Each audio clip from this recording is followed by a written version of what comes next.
Hello everyone, this is Adarsh and welcome to our channel Adarsh educational classes. और आज का हमारा टॉपिक है एग्रीकल्चर प्रैक्टिसेस, जो कि 7 स्टेप्स इन क्रॉप प्रोडक्शन है। उसका पहला टॉपिक है, पहला पॉइंट है प्रिपरेशन ऑफ सॉइल। तो the soil is prepared for sowing the seed of the crop. Sow करने से पहले प्रिपरेशन ऑफ सॉइल, जो कि प्रिपेयर करना पड़ता है सॉइल को, वो बहुत ही इम्पोर्टेंट पार्ट है सोइंग करने से पहले।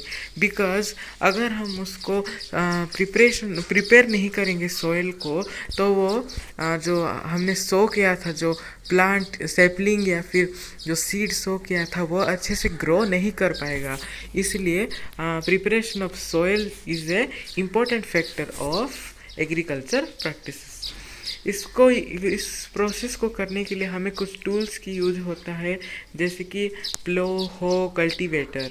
और जो लूजन अप सॉइल करते हैं, उसी प्रोसेस को टाइलिंग एंड प्लोइंग कहते हैं।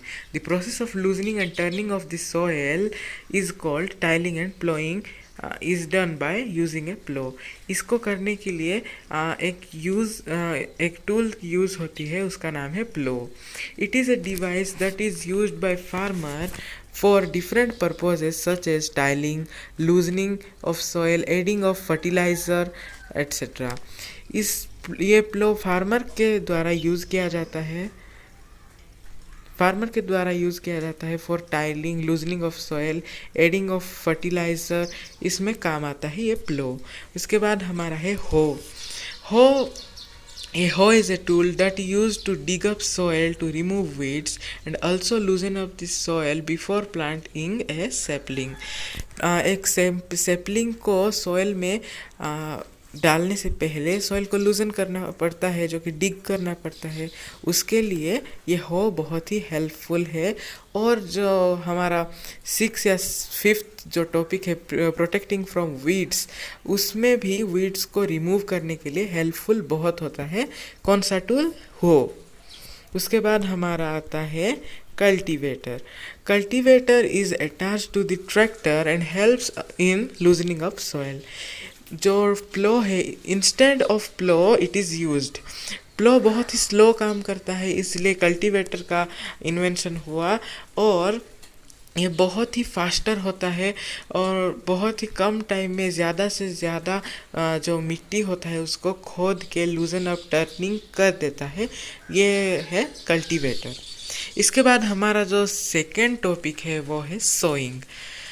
तो अभी हमारा जो सेकेंड स्टेप है वो है सोइंग। इसके अंदर आता है हमारा selection of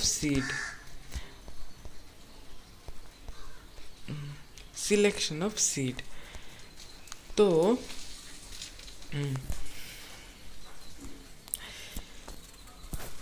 quality of the seed is an important factor that determines the crop yield. और ये सिलेक्शन ऑफ सीड जो है, ये बहुत ही डिटरमाइन करता है क्रॉप यील्ड पर, क्योंकि क्वालिटी ऑफ ए सीड अगर ख़राब क्वालिटी का हो तो क्रॉप भी ख़राब क्वालिटी का ही ग्रो होगा। अगर हम अच्छे पूरा बेस्ट क्वालिटी का अगर हम क्रॉप ग्रो करना चाहते हैं, तो सीड भी बेस्ट क्वालिटी का ही हमको बोना पड़ेगा।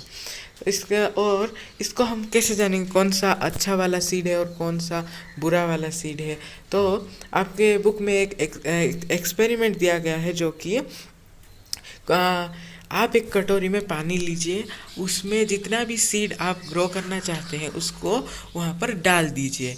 फिर जो अच्छे बेस्ट क्वालिटी के जो सीड्स होंगे वो अंदर दब जाएंगे, और जो बेकार क्वालिटी के सीड्स होंगे वो ऊपर फ्लोट करने लगेंगे।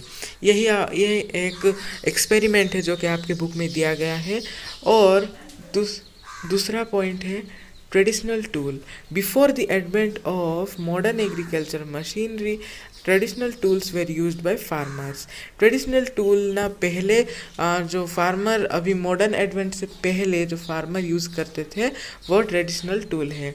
ये एक फनल टाइप का होता है, जिसके अंदर 2 से 3 ट्यूब्स होते हैं और वो बहुत ही शार्प एंड्स होते हैं। और सॉइल के अंदर ये सीड डालते हैं। पर ये इसमें एक नुकसान होता था कि ये यूनिफॉर्मली सेम डेप्थ पे सीड अच्छे से नहीं डाल पाता था। इसीलिए अभी के जो मॉडर्न युग में सीड ड्रिल्स नाम के मशीन आ चुके हैं, जिसमें seed drills are used for sowing with the help of tractor. Ensure the seed as uniformly at particular depth and are covered by soil after sowing. ये सोइंग करने के बाद प्रॉपरली सॉइल को ढांक देता है, फिर ये यूनिफॉर्मली सीड को सेम डेप्थ पे बोता है। तो ये हमारा दोनों टॉपिक कंप्लीट हुआ। उसके बाद हमारा थर्ड टॉपिक है एडिंग मैन्योर एंड फर्टिलाइज़र। तो ये हम अपने नेक्स्ट वीडियो में देखेंगे। Thanks for watching this video and come to the next topic.